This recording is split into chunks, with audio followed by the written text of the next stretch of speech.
Have you ever wondered what really drives the amazing people behind the hunting, fishing, and outdoor brands you know? Well, I did, so I set out to meet them. See, Aldo Leopold said there are some who can live without wild things and some who cannot. These are the exclusive interviews with those who cannot. My name is Kasey Mock. I'm an adventure hunter, avid outdoorsman, entrepreneur, and family man. This is the Bucks to Business podcast presented by Mock Ranches. The determined entrepreneur sees opportunity in the most unlikely of places. You might say the Barbary sheep, or more commonly known as aoudad, proved this to be true. During World War II, American soldiers stationed on the Barbary coast of North Africa thought their wide crescent-shaped horns and long chaps would make the aoudad a popular game animal. After the war, around the late 1940s, these entrepreneurial soldiers had aoudad shipped to Texas and released on a ranch, where they adapted marvelously and began to reproduce. Aoudad have since spread throughout the Trans-Pecos region of Texas and have become one of the region's most sought-after and popular game species. They're often referred to as the poor man's sheep hunt. On the far opposite end of the price bracket is the desert bighorn sheep. Desert bighorn may be the most expensive game animal to hunt in North America. They are magnificent and handsome sheep with disproportionately large horns and smaller bodies. They're also fewer in numbers and occupy a much smaller range than their cousins, the Rocky Mountain bighorn sheep. Desert bighorn sheep are one of the 4 wild sheep species recognized by Grand Slam Club Ovis and required to complete the Grand Slam of Wild Sheep and the North American Super Slam. North American wild sheep are a huge conservation success story, driven mostly by hunters with a passion for keeping sheep on the mountain. On this episode of the Bucks to Business podcast, I jump on a phone call with professional sheep hunter Jim Breck Bean of High West Outfitters.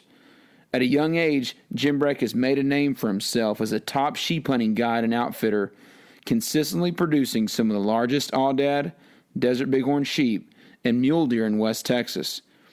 Jim Brean, he's a West Texas cowboy through and through, and you'd be hard-pressed to meet a better guy.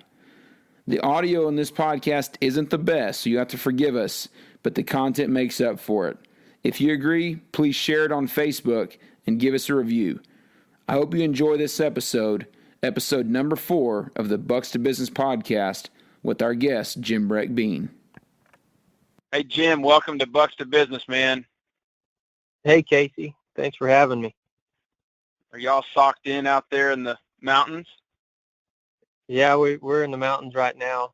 We had a little bit of fog this morning. It's finally lifted. We killed a real good aoudad this morning. You're hunting where? Like down around Alpine, this where you're in camp this week?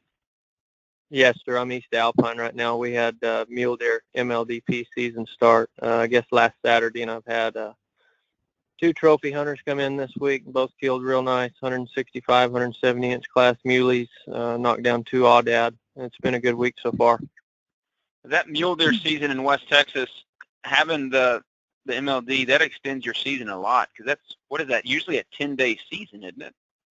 Yeah, it's usually 2 weeks and 3 weekends right after Thanksgiving, and this MLD, it really opens up the season, allows us to be a little more selective, and gives us more time to properly manage the ranches that we have access to. So it's really a good thing all the way around for your trophy hunters. They can look over a lot of different deer, and they can, they get to hunt several different phases of the deer. Like right now, we're hunting bachelor groups. They're not even thinking about rutting yet. And then we get around Christmas and we get to start hunting the rut. So it really opens up a lot of windows. Okay. And this is the 11th. When we're recording, this won't post for a couple of weeks, but this is the 11th of November. So you'll hunt the entire month of November and then into December also? Yeah, we'll hunt the rest of November. I think hunt all the way till the Wednesday before Thanksgiving. Get back at it the day after Thanksgiving, and we'll hunt solid December and January. We'll hunt our first year some too. We'll hunt rut and muleys after the first year before we get back to aoudad and exotics. Okay. This ranch you're on in Alpine, that's your deer ranch. We'll talk about your sheep hunts, because that's what we really want to get into. But why don't you tell us about High West Outfitters? So I really respect the heck out of you, Jim. I'm proud to have you on the podcast. You and I have done some business over the last couple of years, and you've done a lot of business with my outlaw brother, so I apologize for that. In the in the livestock side of things. Yes, sir. Yeah. So tell us real quick what you do at High West, and you rodeo just a little bit also. So introduce yourself real quick. Well, I started this company when I was in high school. High West Outfitters started as somewhat of a hobby, you know, just a little bit of play money in high school, and it just kind of exploded from there. I started with actually the ranch I'm on right now. I took some of my family owns a big ranch north of Bighorn, and I took some of my granddad's clients aoudad hunting.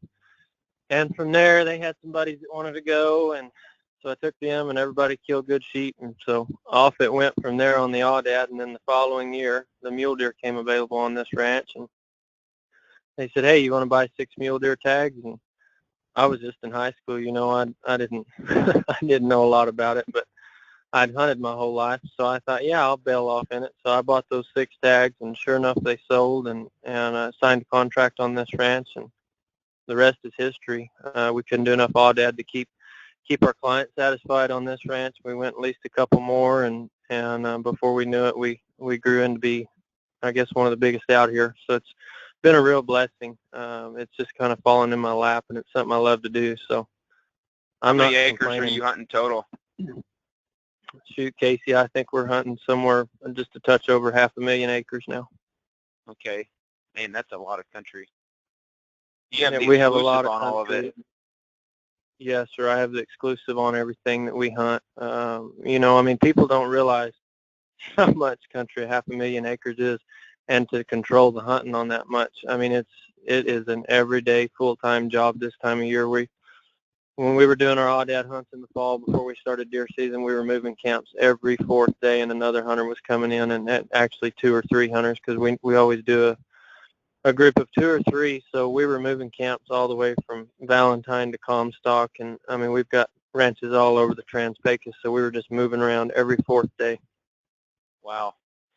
Yeah, it's important to have the exclusive, just like we manage these white-tailed deer in the hill country in South Texas. I mean, that allows you to get the kind of sheep that you're hunting and the kind of deer. You're beating the average for majority of the outfitters out there because you're allowing these animals to get age on them. You've got enough country. You're not having to overhunt the ranches. And your aoudad sheep are averaging well over 30 inches, aren't they?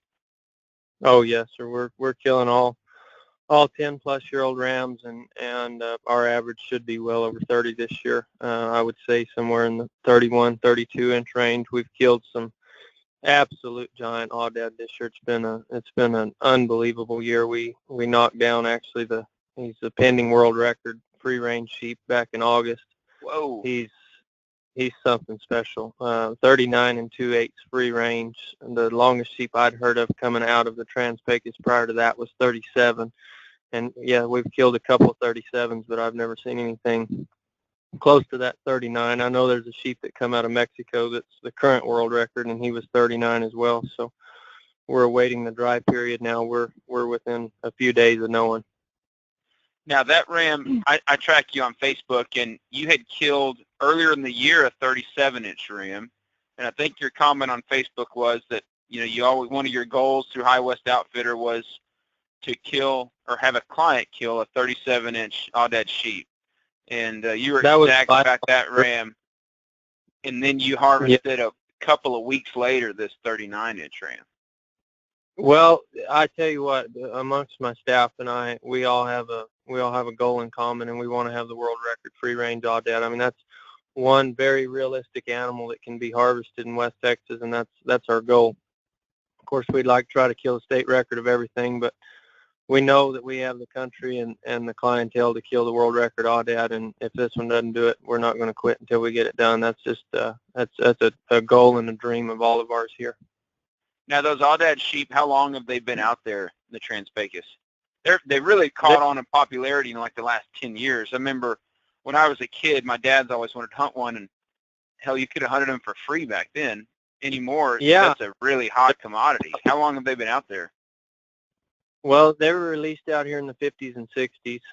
They're native to North Africa, and actually they do better in West Texas than they do in their native lands. They're as close to a native species out here. They're actually more prominent than the majority of our native species out here. So it's always a strange deal to me whenever they're considered an exotic, because out here they're really not considered an exotic. I mean, they're as true of a sheep hunt. I know we're going to touch on the desert sheep, and I guide desert sheep as well, and we hunt the aoudad just exactly the same way we hunt the deserts, and it's nearly as strenuous. I would say some of the country's not as extreme as that desert sheep country, but we have so much country. We have country that can fit everybody. We can take older guys. We can take the young at heart sheep hunters that want to go backpacking through the mountains. But I mean, all in all, the aoudad are just they're a true sheep hunt.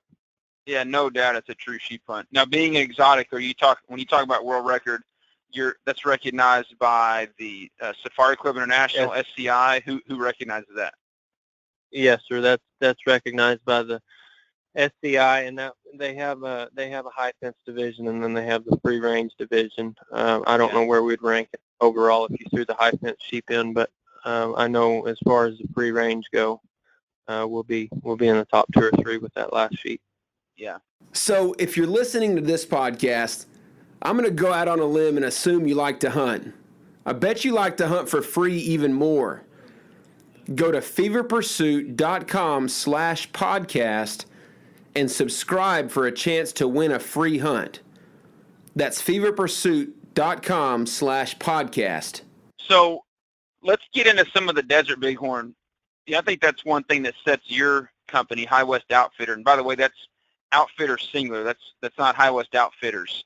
If somebody's trying to find you on Facebook or online, it's High West Outfitter.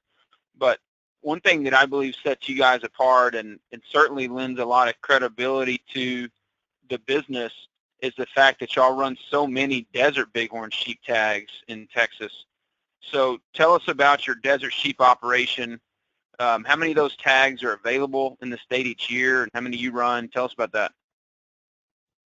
Well, the desert bighorn are kind of the highest level. I mean, you touched on me rodeo, and I call them the gold buckle of hunting. That's the highest level of hunting you can do anywhere in North America, in my opinion. So sheep hunting, period, right? I mean, you've got Grand Slam Club Ovis, the Wild Sheep Foundation, and Grand Slam Club Ovis has the Super Slam of North American Big Game, all 29 species. The hardest animals to get in that are the forest sheep. So you've got the Rocky Mountain Bighorn, the stone sheep, the Dall sheep, and the desert bighorn sheep. And if anybody's followed like Tom Miranda and his quest for the archery Super Slam, no matter what weapon, the desert sheep is one of the most difficult to get. It's also one of the most expensive, if not the most expensive animal in North America to harvest. If you want to go buy. Yeah. You can hunt them in Mexico a little bit cheaper than you can hunt them in the States. But as far as going and buying a sheep tag, if you don't want to go to Mexico, other than buying a governor's tag in another state, Texas is the only place in the U.S. that you can go buy a desert sheep tag and go on a hunt and have exclusive rights to that certain ranch. Of course, you can go to New Mexico, Arizona, Nevada, Utah, and buy the governor's tag. But as far as going and buying a landowner tag and setting out to go buy I guess in the sheep world, a somewhat reasonable sheep tag, other than Mexico, Texas is the only place that can be done.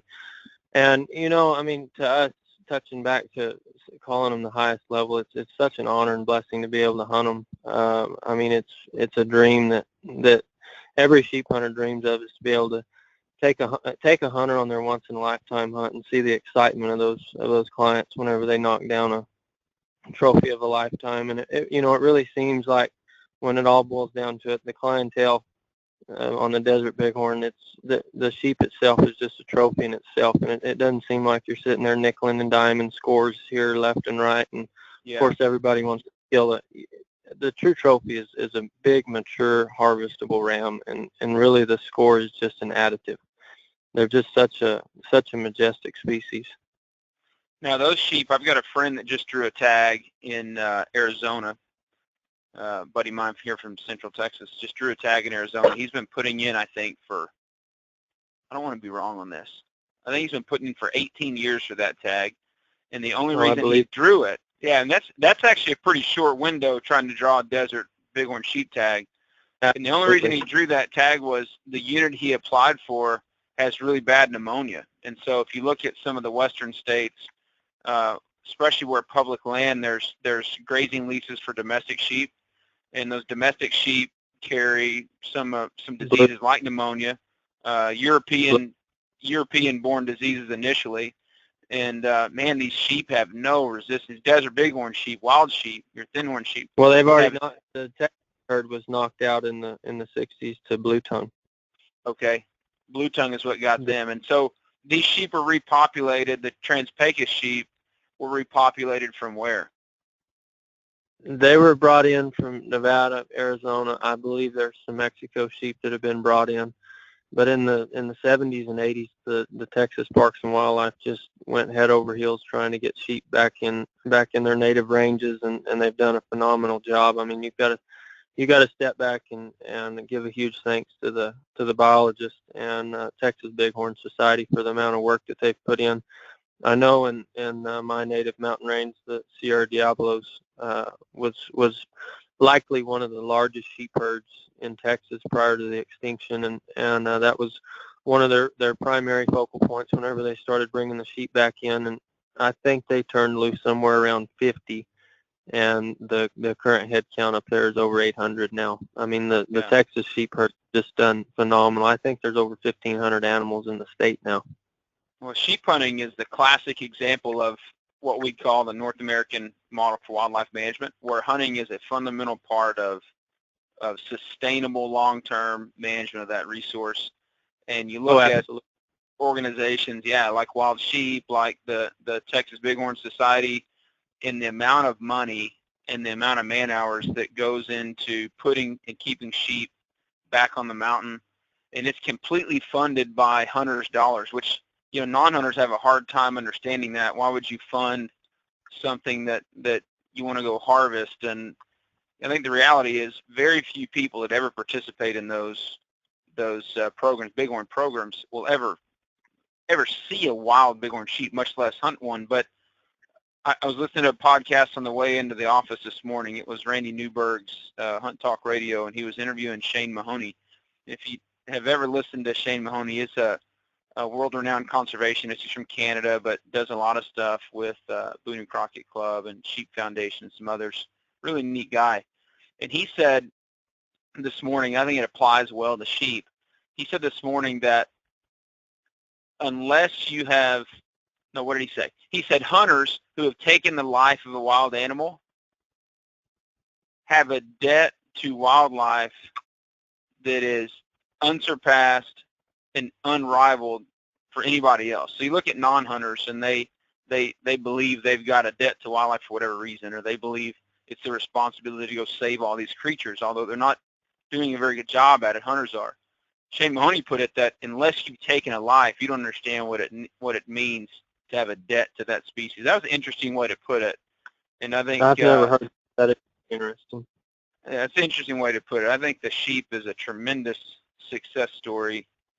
So there's a few ways to get a sheep tag, like you said. My buddy drew that tag, and the only reason he was able to draw it is because numbers are on the decline in that unit due to the pneumonia, and so people are pulling out because it's no longer considered a trophy hunt. Like if he kills 150-inch sheep, that'll be a really big ram for that area. And so you can draw a tag, but the odds of, really the odds of you and I starting to put in the day for a tag out west to ever draw a bighorn sheep, Rocky Mountain bighorn sheep, or a desert sheep tag are slim to none. I mean, you and I could put in for our whole lives and never draw a tag. Then you've got the governor tags, and a guy could spend, could spend anywhere from $100,000 to $250,000 to $250,000 on a governor's tag for a sheep, and those dollars get spent every year. 100% of that money goes into conservation initiatives in that state and/or to Wild Sheep Foundation. Same thing happens with elk, with the elk enhancement tags, and with the governor's tags for elk or mule deer and all those species. All that money goes back into conservation. And then the Yes, sir. alternative is buy a landowner tag and an outfitted hunt like you offer, or go to Mexico and deal with Mexico, which, that's not a bad option for a lot of people. There's some good outfitters down there, but I think what you miss out on in Mexico, your ranches, because the state of Texas oversees those populations so closely, your ranches are just managed better. So even if you had the hunters, it wouldn't be an option for you to go in and overhunt those ranches. So No, how does that work? It's not an option. The Texas Parks and Wildlife conducts an annual helicopter survey. They do some by foot, but 95% of it's done by the air, and they conduct a survey each August. Just to step back a little bit, your tags in Texas are valid September 1. Just say this year's tags are valid September 1st, 2016, and that tag expires July 31st, 2017. So you have 11 months to conduct your hunt. The only time in Texas that you cannot hunt is in August, and that's because they're conducting their surveys, and they survey every mountain range that has a good population of desert bighorn sheep, and they evaluate the herd, and they search for harvestable rams, and they issue permits according to their surveys. So nobody is guaranteed a tag each year. No landowner, no mountain range. There's no guarantees for anybody to get a tag. There's no political pull, and absolutely nothing besides the landowners or the biologists doing their surveys, and that's how they issue their permits each year. Mm-hmm. How many So permits it's hard do to you? get a tag. Yes, really. I mean, you and I have talked about that. I've wanted to book some hunts with you, and sometimes you don't know till a couple of weeks before you'll start hunting them if you'll even get a tag. Oh, I mean, I've had guys on a list waiting to go, and I call them August 28th, and I say, X ranch got a tag. Let's go hunting. Can you be here in 2 days? And we've prepared for it for months in advance, not knowing if we'd get a tag, and they'll be here on September 2nd, the day after the tag's valid. And I finally gave them confirmation on August 29th, and we're hunting 3 days later. So that's one tough part of Texas, is you don't know where you're going to get a tag. I mean, I normally have a fairly good idea that I'll get 2 to 3 tags a year, but I handle 4 different ranches that get sheep permits. So I can get anywhere from 0 to 4 a year. So it's tough as an outfitter to go in there and tell 4 guys, okay, I'm going to get a tag, and I get 2 tags. So 2 of them are left hanging high and dry until the next year. And then it's tough, on the other hand, to go only book 2, and I end up with 4, and now I'm right in the middle of hunting season trying to sell a sheep tag. That happened this year. Mm-hmm. And so, I mean, it's a tough deal as an outfitter, but it all works out in the end, especially with Texas allowing us 11 months. I mean, touching back on the MLD season on mule deer, sheep hunting's the same way. You get to hunt 2 ruts, sheep rut from July into September, so you can hunt the end of the rut in September, and if that doesn't work out, you can wait almost a whole year and come back and catch the peak of the rut at the end of July. It's pretty hot in the end of July in Sierra Diablos. I guarantee it's pretty hot anywhere in West Texas in the end of July. We killed 3 in July this year. Man, it was hot. We've got some country along the Rio Grande, and we hunt from the boats, and man, it's just it's hot. It's tough, but it's all worth it in the end. That looks like a pretty fun hunt. And do you canoe down, or you said you take jet boats if the river's high enough? If the river's high enough, we'll take a jet boat. If not, we're going to be in the canoe. I'm sure it does look fun from the outside. If you end up in a canoe and you're going 10 miles downstream, you got to turn around and come 10 miles back upstream. Hey guys, let's talk real estate for a second. Buying or selling a piece of land may be the largest financial transaction you'll ever make. Gary Keller once said, there are 2 kinds of real estate agents, those who list property and those who market property. At Mock Ranches, we are ranch marketing experts. So choose a real estate firm that specializes in land sales and understands land management. Learn more at mockranches.com and receive a free ranch map when you mention the Bucks to Business podcast. That's mockranches.com. Our featured ranch listing is the legendary Hoof and Horn Ranch, located near Zephyr, Texas. Hoof and Horn Ranch is a contiguous 1,604 acres, all contained under high fence. The ranch is now available in smaller tracts for the first time in over 15 years. Once home to foundation whitetail bucks like Condo, Dream Buck, and Full House, the Hoof and Horn Ranch has carved its name in the whitetail deer hunting industry. For information on this exclusive ranch offering, contact the land specialist at Mock Ranches. We get this all the time. I'm sure you do too, but people think this hunting industry is like, really sexy. And Oh yeah, because we get to see some gorgeous country and some stunning animals and see stuff and go on adventures that most people read about in books maybe, and even that's kind of dramatized, right? Or if you watch hunting TV, it's not really the way it happens, short of a few shows that I really like. But most of the time, it's not really the way it happens. So, yeah, you float down 10 miles. Now, y'all fish in the river in the Rio Grande. It's steep country right there. it is rough. Anywhere where an animal should not live is where a sheep is going to live. You will hunt that particular ranch. You can hunt it for 7 or 8 days, and minus seeing 30 or 40 desert bighorn a day, you may not see another living creature in the entire hunt other than a fish that you pull out of the river. Yeah, no problem with immigrants coming across the river down there. It's too rugged for them, isn't it? They're not going to cross right there. I can assure you, my hat's off to them. They're really wanting to come to the United States if they go through there. Yeah, it's rugged I'm country. telling you, it's rough and it is secluded. I mean, it's 60 or 70 miles from the nearest town in the United States, and I've looked at Google Earth, on the Mexican side to see if there's anything we should be aware of, and I've yet to find a road or a homestead anywhere near where we're hunting. So as far as the safety level, the first year I did that tag, it worried me because I live along the river and I hear the horror stories and everything. But after going down there, I thought, it's probably once in a blue moon you're going to see somebody here. Yeah. And do you set up on that hunt like a base camp on the river? Do y'all spike out? How do you run that hunt? We've done it. It's not a high comfort level. I mean, that's the mark of a true sheep hunter, I think. You said a guy's willing to be on call and show up in 2 days. That shows you how rare the opportunity is to hunt one of these. My aoudad hunters or some of my deer hunters, they're spoiled. They'll come and they eat big fancy meals every day, and they're on a hunt that's a tenth of the price of a desert sheep hunt, and they're like, man, I can't imagine what you feed the desert sheep hunters. I said, spam Come steaks. and see fillets every night. Yeah, spam steaks is special. You don't feed them people spam. Absolutely, that is a cornerstone, and it's said in a video by my main guy, Ty Vick.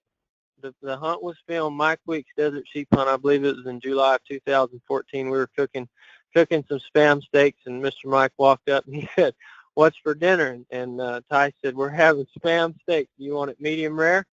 And he kind of chuckled and said something about spam, and Ty said, "Let me tell you, this spam is the cornerstone of any great sheep hunter or sheep hunt."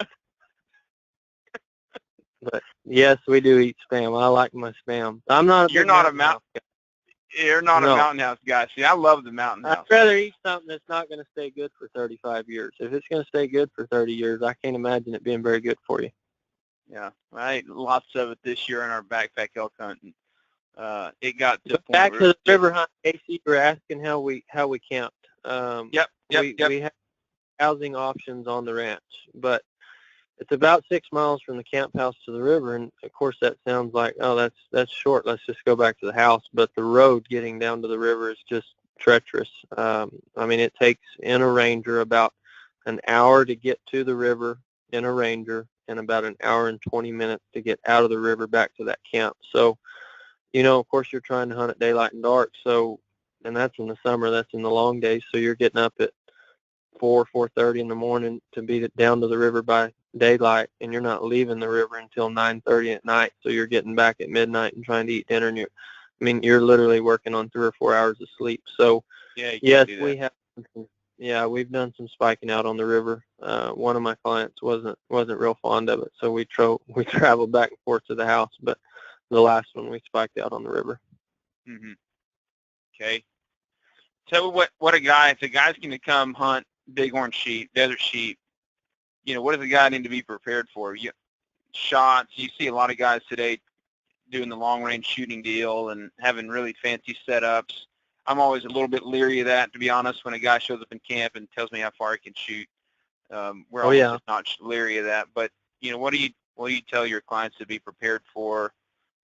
You guys are straight Swarovski optics, is that right? What are y'all telling them to be prepared for? We're straight Swarovski. To be honest with you, I try to scare the hell out of them before they come. I don't want them thinking that they're coming on a cakewalk by any means. Yeah. I tell them about some 20-hour days. I tell them about sleeping on the side of the mountain because you kill the sheep up high, and I tell them about 110-degree heat and rattlesnakes and everything else. I mean, I scare the hell out of them before they send me that money. I want them to know. But I tell them to be prepared for the worst. It's hard for a lot of the guys that come sheep hunting. It's hard for them to be prepared for it because they don't have a mountain in their backyard to go walk up and down every day. Yeah. And a flight of stairs or a treadmill just doesn't get you the effect of rocks falling out from under you and cactus and rattlesnakes behind the next bush and 110-degree West Texas heat. It's very hard for a hunter to show up and be physically prepared, and especially at the age of a lot of sheep hunters. But I tell them to be in as best a shape as they can for a couple months prior to before they come. They just work out.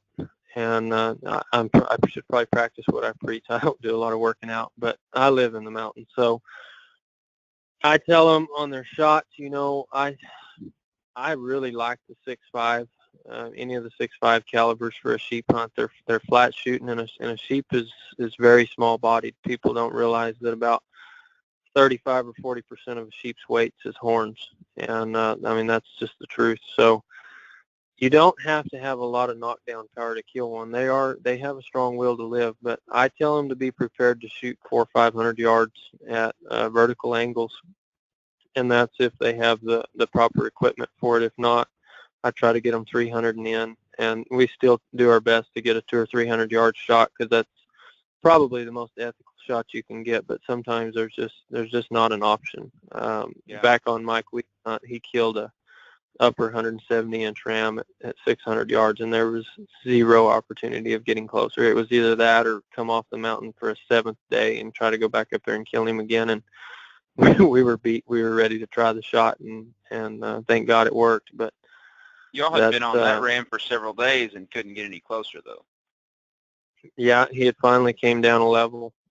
He was up on top, and there was no physical way to get to him.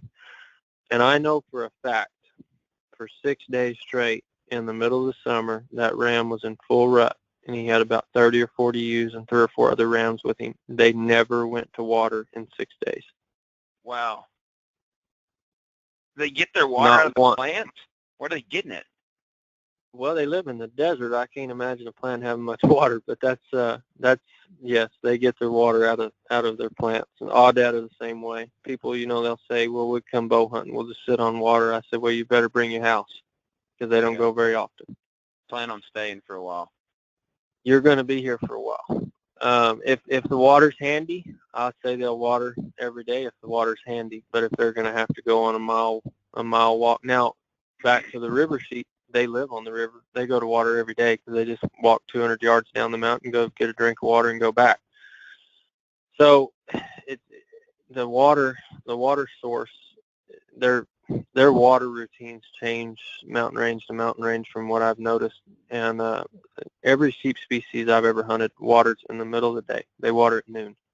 That's and your hunters, they're used to hunting deer, and they come out and they want to hunt the morning, rest during the middle of the day, and hunt the afternoon. And really and truly the best time of day to hunt any kind of sheep, in my opinion, is mid-morning to mid-afternoon, because that's if they are going to water, that's when they go to water.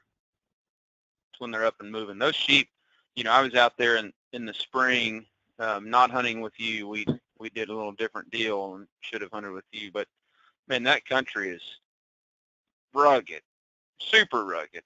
And if those sheep are up there laying down, you may glass a mountain for hours before you see one of them move. And you've looked at this spot, but there's so many places for them to hide. So yeah, I think that's the key is being where you can see those sheep moving. Oh yeah, you got to be at a good vantage point, and you got to spend hours behind the glass. You can't come out here and get antsy and start thinking there's not any animals, because I mean, on the Aoudad, you can be sitting and looking at a mountain face for an hour, and all of a sudden they decide to get up and start moving, and 40, 50, 60 sheep just start piling out of these rocks, and the whole mountainside starts moving, and you're like, I mean, really, we've been sitting here for an hour. But that's the key to sheep hunting, is patience, period. You've got to have a lot of patience behind the glass, and as far as a guide, you've got to have a lot of experience behind the glass. I mean, we're judging animals at 1,000 yards and better, sometimes even a mile or two away, making a decision if we're going to waste the whole day going and trying to kill an animal. So you got to be able to make a call from a long ways away. So it takes a lot of practice. You use a tripod even on your binoculars? Yeah, I have my I carry 10s, 10 by 42 EL ranges on my chest, and then the 15 by 56 HDs on a tripod, and then I have the new Swarovski 70 power. I think it's 95 millimeter spot and scope. And of course, that goes on a tripod as well. You carried a half year's wages in glass. Yeah, for a lot of people. I have quite a gear list. That's one thing I take pride in, is you've got to have the best glass to be the best, and you've got to be equipped. You've got to be equipped for everything. So that's one thing we didn't go lightly on when we got in the business. We got the best gear. Well, tell me real quick as we wrap up, Jim. You're a young guy. How old are you? 25, 24? 21. 21. Oh man, I give you more 21. credit. So I got into the business when I was the same age. When we started Fewer Pursuits, 2008, I guess, and I was 21. So no doubt there's been challenges or things you've had to overcome in the industry. It's, when we call the thing Bucks to Business podcast, our objective is to go interview the top entrepreneurs, business owners, interesting people in this industry that have gotten into the business, and we want to hear their story. We also want to hear what they've learned about business and what challenges and things they've had to overcome. So you look at a 21-year-old guy having one of the top outfits in the Texas hunting industry, the buzz in Texas sheep hunting and Texas deer hunting. What things have you had to overcome in the industry and getting to where you're at as a young professional? I have to say that it starts with age. It's hard to get somebody, and nowadays it's not near as hard as it used to be, but it's hard to get somebody to pull the trigger and spend the money with somebody that's younger than they should be in the business. And now with our reputation and our track record, I don't have any trouble with that. But that's something I had to overcome whenever I was just getting in the business, is even though I had the experience and I'd hunted probably as much or more than most people twice my age, I still had trouble getting the clientele, especially on those sheep tags, to put their trust into a young guy that should probably be running around the bars and doing things they shouldn't be doing, and I was more worried about hunting. So that was the hardest thing I had to overcome when I was first getting in the business. And then how'd you overcome it? How'd you overcome it? I mean, you had to sell your first tag, so how'd you overcome it? Well, I got to give a lot of credit to my family. I walked into this deal, with having the track record from the Bean Ranch. So they knew I had the experience. They knew I had the sheep country, and selling my first sheep tag was actually on that ranch. So it was fairly easy on that one. But when I ventured out and started doing other ranches, that's when it got hard. But the best way I could tell somebody to overcome it is strict honesty and production. If you produce what you promise, I always tell everybody, under promise and over produce. Anytime you can bring a client in and they kill something bigger than what they were expecting, they're going to send their buddies to you. And it's just strict reputation. Once your reputation is clean, you better keep it clean. And once you get a high profile, you better keep it clean, because it takes one bad apple to ruin everything you've built. Yeah. So the best way I've overcome it is just production of animals. I mean, everything we harvest, we try to harvest everything, I would say, more in the maturity level. We try to kill all mature animals. So just reputation of what we killed is what kind of overcome it for us. And then talking back to the troubles ranches, I mean, it's hard to get somebody to lease their hunting to a 17 or 18-year-old kid, you know. I mean, just think about it. They're fixing to sign a $50,000, $60,000, $70,000 contract with a 17 or 18-year-old kid, wondering if they're going to get their money. And as far as the landowner side of things, you better pay whenever when you sign a contract. If your payment is due August 1st, pay them July 25th. And that's how we keep our ranches, is just taking care of business. Yeah. That land deal is challenging. You know, we predominantly book hunts, but we do outfit some, and the supply of good ranches throughout the West, you look at New Mexico, and so much of New Mexico down there around our good friend Phil Treadwell and Deming hunts the Gila and a lot of that country there. So much of that good country is getting bought by individual landowners that don't care to continue the outfitting. A lot of it's actually Texas money. We've lost some really good ranches in Colorado also. Southern Colorado that we used to hunt actually killed some tremendous, really high scoring elk in the very top of the Pope and Young and Boone and Crockett both. And ranch sales to an individual that doesn't want to continue the hunting. And so it's something moving forward in our business. And I'm on both sides of that because I'm in real estate. And so it's a challenge. I think it's something we're going to have to deal with in the hunting industry moving into the future. And, you know, I hope and pray that our country stays true to the North American model, that hunter access stays open and available, and we don't fall into that European model where it becomes only a wealthy man's sport. These are expensive productions. You know, your hunts are expensive productions to put on, so there's a component there that there's a floor in which you have to charge to stay in business. We can't do this for free, and so that's always a concern. I don't know if you see that out there with some of those landowners.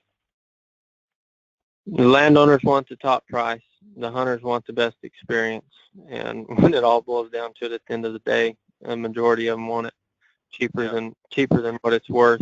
I mean, your landowners, one model we follow when we go to lease a ranch is we try to better every ranch we have. And if the trophy quality and the number of game is not there, we're not going to lease it, because I'm not going to have somebody come out here and go hunting with us and hopefully go home with a bad experience. I want them, you know, I cannot guarantee anything pre-range, but one thing I can guarantee is we're gonna hunt our asses off, and we're gonna do everything it takes to get them the animal they want. And that starts with leasing the right ranches. You have to have the country to produce it. Yeah, we learned that in April, went down and hunted that ranch. It actually borders a ranch that your family owns. My dad and I tried to go the cheap route. We bought landowner access, landowner tags, and it borders a ranch you have, and we learned that lesson the hard way. If you want to hunt sheep, we're hunting all that sheep. You want to hunt sheep, you got to hunt where the sheep are. And you have stuff that borders it that you don't hunt because there's not enough sheep on it for you to take clients in there. And so I think definitely applaud you for that. Most people wouldn't hold to that standard. You definitely have to hunt where the sheep are, and you appear to have when it comes to sheep, desert mule deer in West Texas, all that sheep, you appear to have some of, if not the best ones in West Texas. So you're doing something right. Well, I appreciate it. That's definitely the number one goal in outfitting is definitely country. I mean, you cannot do it without the right country. It doesn't matter how good of a hunter you are, but if the animals aren't there, you're not going to find them. So what can we do to help you, Jim? Where can people find you? First question, where can people find you? They want to get in touch with you and High West Outfitter. You can find us on the web, www.highwestoutfitter.com. That's singular outfitter. And we update the Facebook page generally daily this time of year. If you like hunting, it's fun to follow. we generally post something every day, and that's High West Outfitter on Facebook. Like I said, singular. Okay. How can I help you, buddy? Well, you've done a lot already, just allowing me to be on your show here. I appreciate it. You bet. Thanks, man. Jim Breck Bean, sheep hunter extraordinaire, rodeo cowboy, up and down the roads in the off season. Man, appreciate you being on. It's always fun to get in camp with you, and I need to get Dad back out there this fall, I guess, get a hunt booked, and we can bring him and hunt some sheep. But really appreciate you, Jim. Hopefully this has been good for you, and we'll get this thing loaded here in the next couple of weeks. We'll share it on Bucks to Business Facebook page, Twitter, Instagram. It'll be shared on my page as well. So okay. y'all come over and check it out, and I appreciate you having me on, Kasey. You bet, Jim. Take care and good luck hunting. Y'all are headed back after deer this afternoon, I guess. So good luck hunting, and Yep. We'll check the Facebook page, see what y'all get knocked down. All right. Thanks, Kasey. Take care. Thanks. Bye-bye. If you enjoyed this podcast, please follow us on iTunes and give us a review. We enjoy reading your reviews, and the ratings help us move up the list. You can also follow us on social media at Instagram or Facebook at Bucks to Business Podcast.